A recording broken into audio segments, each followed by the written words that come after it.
Hi guys, so for math today, we're going to be jumping to now chapter 11. We're skipping a couple sections of chapter 11. We're going to go to 11.3. The reason being, this is kind of a difficult chapter to teach virtually, especially because measuring angles, which is what this chapter is about, it can be a little tricky to do in general. Because you're using a new tool, which is called a protractor. So it's definitely challenging because you guys are new to using a protractor. You've never used one before. And the more you use it, the easier it gets. It's pretty fun.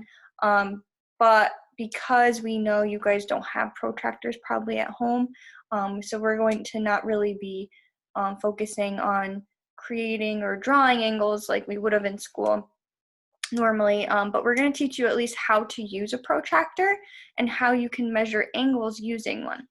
So here is a protractor, this cool looking tool. And so there's some different parts I'm going to go over.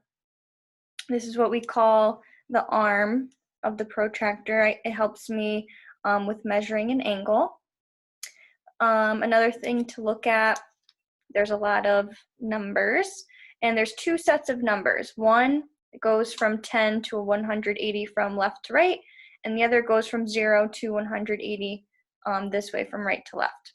So it's depending on which way the angle is facing, if it's on the left side or the right side. And I'll show you guys more of that in a second.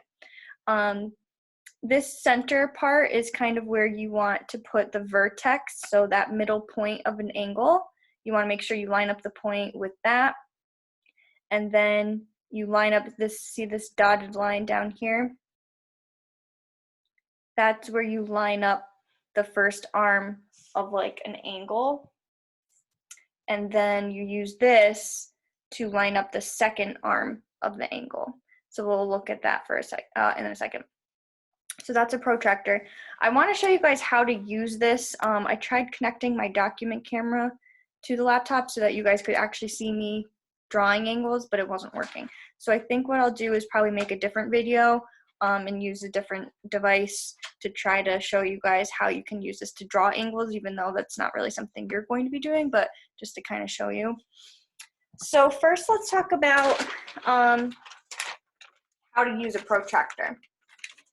So here, so don't worry about that one right now. Looking at this one. Bring it closer because it was far away and hard to see. So here's my big protractor that I drew. And you'll notice that the 0 starts over here. And then it goes all the way to 180 because we know 180 degrees is a straight line, right? So notice, look at this is a straight line. So if I want to measure an angle, first thing I would do is line up the vertex point. So see this center circle of the protractor? That's my first step, is I want to put the point of the angle lining up with that circle. Another thing to keep in mind is to line the first, so the ray, I think I was calling it an arm, I meant a ray of the angle. You line up the first ray of the angle with this dotted line, the bottom part. So it's kind of like your straight line. But then the other part of your angle, the other ray of the angle, you line up with the arm of the protractor.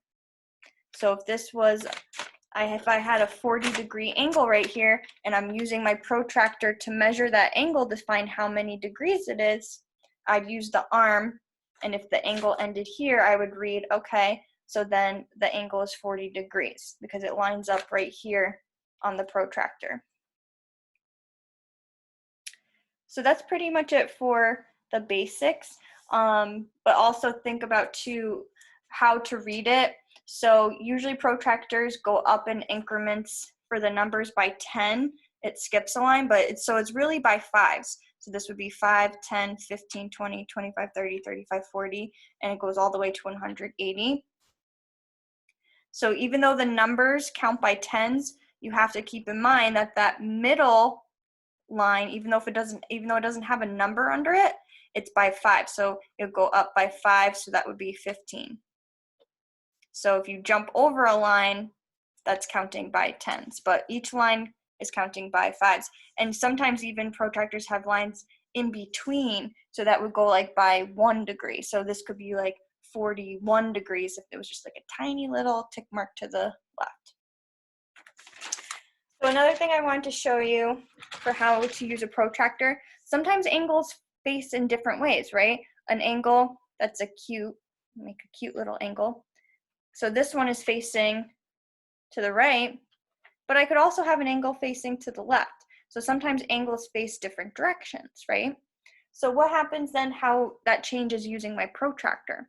Well, that's why there's 2 sets of numbers on a protractor. So if I'm using the left side of a protractor, then I'm using the numbers that go from 0 to 180 this way, so from left to right. So if it's an acute angle facing the left, see how the angle is open towards the left side, this blue angle, right? I'm measuring it starting at 0. I lined up my vertex. I lined up the ray with 0. And then I used the arm of the protractor, or I eyeballed it to see that this line of the angle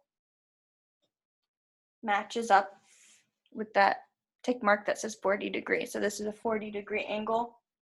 Be careful. A lot of people make the mistake and read the big number and they're like, oh yeah, it's 140 degrees. No, because look, it's acute. Your hint there is that it's a small angle. If it was a big angle, then you would read the big number. If it's a small angle, you read the small number. So this one is an example of an obtuse angle, big angle. So I'm looking at the big number. This one again is open facing the left side, right, not the right. So starting at 0, I lined up my vertex. I follow up the second arrow, the second ray, and it landed on 140 degrees. So I would read this angle as a 140 degree angle. So what about if my angle is facing the right side? So see how it's different here? Last time it had the blue angle was like this, right? It was facing the left. This time, look at, it's facing the right.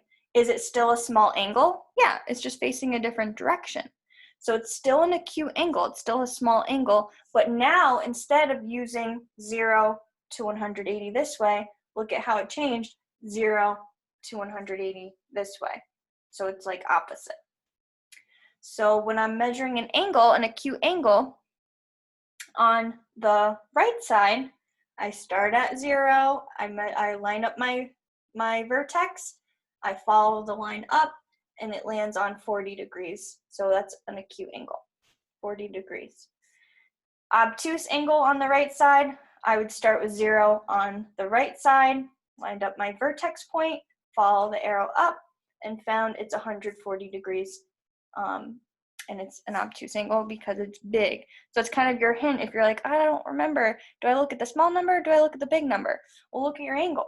Would I call this angle 40 degrees? No, look how big it is.